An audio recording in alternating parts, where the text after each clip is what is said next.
Yo, what is going on, guys? SabRtooth back on Madden Mobile, and today we're going to be talking all about investing. So, most feared signature packs are in the store. I'm sure you guys have already seen them, and what better time to invest than now, because these are some of the best investments you can make in the entire game. Today, I'm going to be talking about every single one of these players, why or why not they're going to be good investments, as well as some other things that you guys should be thinking out to help you all make millions, if not even tens of millions of coins off of these cards.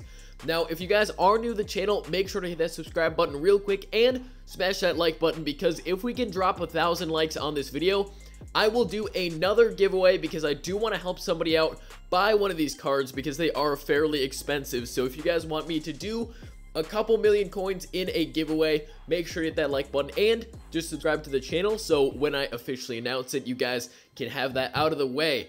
Now, I'm just going through a couple of these players right here, and these are the figureheads pretty much of the most feared signature promo. We have the 91 overall Adrian Peterson, the 91 overall Ndamukong Suh, good to see him getting a most feared card, and the 90 overall DeAndre Hopkins. So those are the highest overall players in this promo, but they might not necessarily be the best investments. We'll talk about a bit on that later. Now let's go over the pack content. So each pack has one 87 plus most feared signature player, one most feared elite player, and two most feared legend collectibles. So I'm not going to talk too much about the legend collectibles in today's video, but these prices might take a little tiny bit of a dip. I'm not positive how it's going to work out, but if these collectibles drop down a bit, those could be a possible investment for if more most feared legends come out on Saturday. Then possibly those prices could go back up because people want to complete these new sets. So maybe look, if you're interested in sniping those collectibles, then take a look at it.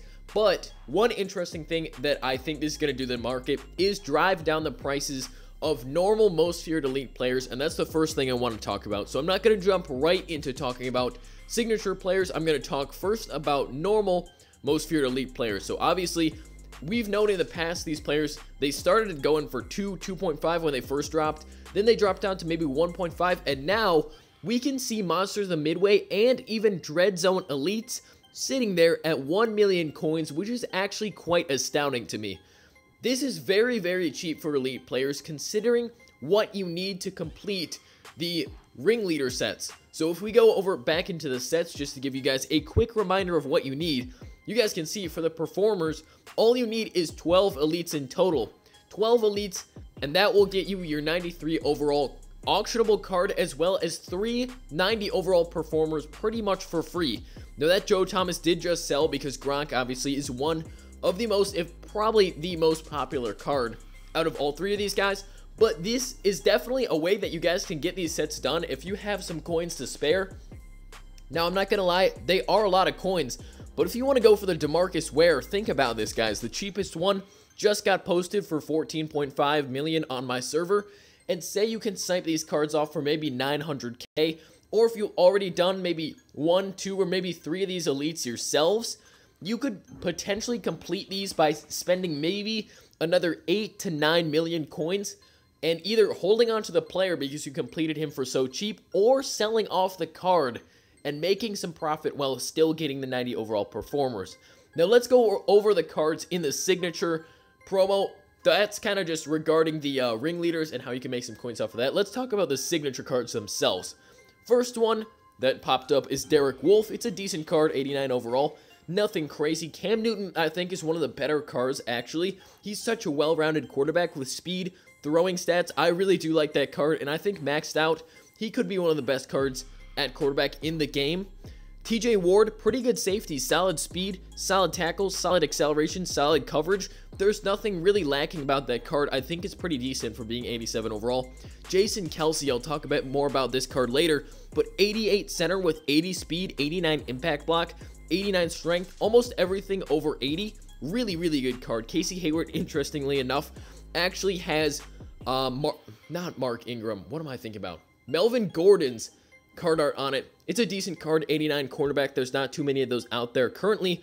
Cordero Patterson is a filthy kick returner, the highest overall kick returner in the entire game. So I'll go over what that means a little bit later, but that is definitely one to keep in your mind.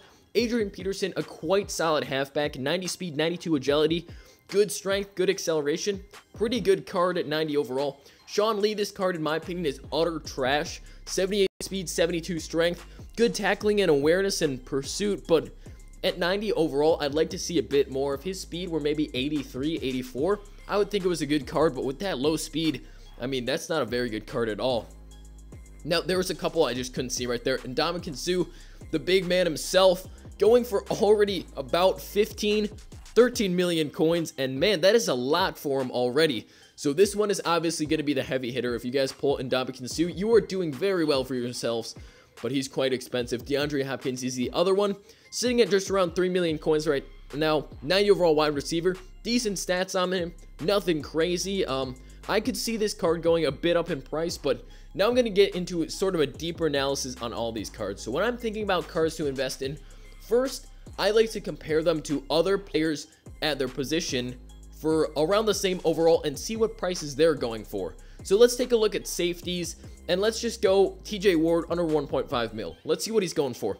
So 2 right there for 1.2 mil. Now what I'm going to do is see what other 87 overall safeties are going to look like, because what I take into account is what other players of the same position and similar overall are going for, and as well as what positions they're going to release in the future. Positions like quarterback, halfback, wide receiver, even cornerback to some extent, they do get frequent new cards. Now other positions, safety seems to be one of those this year. They haven't dropped too many safeties. You guys can see right here, 87 safeties. Besides that Rashad Jones, they're all going for a pretty decent amount of coins. TJ Ward is not out of the question for a decent investment. I think because of his stats and just the fact he's a signature player, all signature players, no matter what their overall is and how good their stats actually are, just the pure fact that they're a signature card automatically makes them more valuable than a base card, because people really want these cards for their teams. The past signature players are a good example. Players like Ben Roethlisberger go for 4 mil and they sell, even though you can get much better options at a cheaper price. Cordarrelle Patterson is a big investment, and this is one I have already bought. Luckily, I was able to pick him up for 1.7 million coins. A good snipe on a Cordarrelle Patterson. I was really happy about that. I'm going to continue sniping these cards off throughout today. You guys can see I have 16 mil. I collected all the other auctions that I had, some investments, you know, my Cam Chancellor and such that I've been saving up. Unfortunately, I wasn't able to get him. But if we look at other kick returners who are 80 overall, you guys can see he is the best one by far. The majority are 80, and then I think we have the 85. Yeah, the 85 Deontay Thompson going for 3.5 mil, and the fact that Cordarrelle Patterson is 2 overall higher. He's the best in the game, and he's going for less than the Deontay Thompson. That shows me that this is going to be a huge investment. If you guys have I'd say I would not spend any more than 2.2 if you can. I think I could see him going up for maybe 6 to 7 mil. But if you can try to snipe him off, please do that. Now, one I think is severely underrated. Wow, look at this snipe right here. 1.2 mil for Jason Kelce. That's a very nice snipe. But I think this is a very underrated investment. This card, I think, could go up for a very high price. You guys can see Alex Mack, another 88 overall, for 4 mil. And Jason Kelce, I think, is far superior to that Alex Mack. And that Bruce Matthews going for 10 mil. I think this Jason Kelce could go for as much as maybe 5 to 6 million coins. If you guys can get it for that price, or maybe around 1.9 to 2 million coins, maybe a little lower than for Jason Kelce, I think that is a very, very solid investment.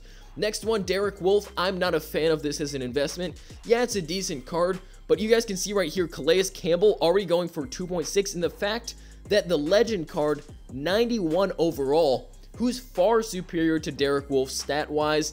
Even Khalil Mack, I mean, this Richard Dent right here is not going for much more than the Derek Wolfe is already, so I don't see Derek Wolfe rivaling in price that much, especially if you're paying already, what, 2 million coins for him?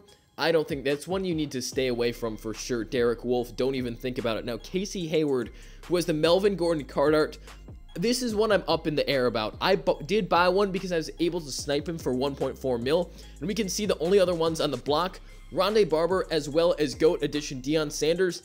Those cards, the Rondé Barber is going for 4.4. Casey Hayward's not a bad card. His stats aren't crazy though, so I think I could see him going for maybe 3.5 to 4 max though, maxed out. I think if you can pick this guy up for around 2 million, it's solid. Otherwise, I think there's better options. There's definitely better options. Cam Newton is one that is very interesting to me because this card is actually really good. The reason that I think it's so good is because when he's maxed out, none of his stats are getting wasted, because if you guys didn't know already, 99 plus stats don't even take into account. As long as your stats 99, that's the best it can be. The best comparison is this 89 overall Aaron Rodgers. Going for 3.5 million coins, I could argue that this Cam is a better card because it's more well-rounded and better for upgrading. So the fact this Aaron Rodgers going for 3.5, he may sell at that, and you can pick up this Cam for maybe 2, maybe even under 2. If you can see this Cam for maybe 1.75, I would definitely try to pick up one or maybe even a couple of these cards. I'm going to try to do it myself. Cam Newton's also a fan favorite card, so take that into effect as well. Sean Lee, just please stay away from this. That's all I'm going to say. Justin Houston going for only 1.7.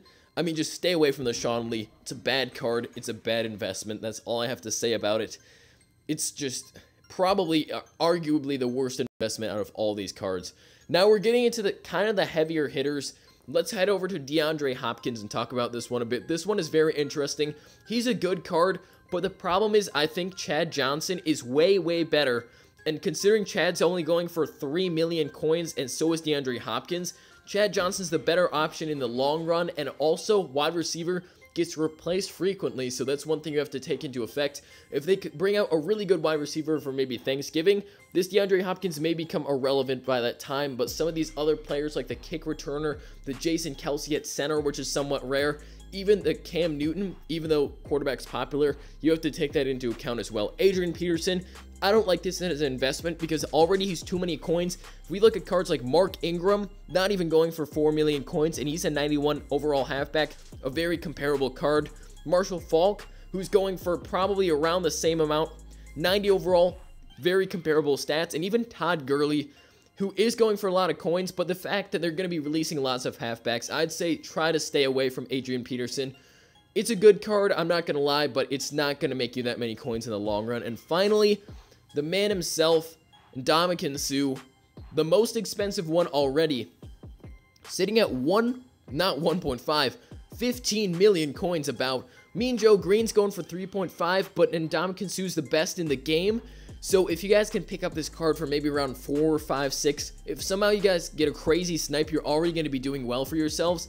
I don't know if this price is going to go down throughout the day, but this is a big one, especially if you can get him for probably below 7 mil, guys.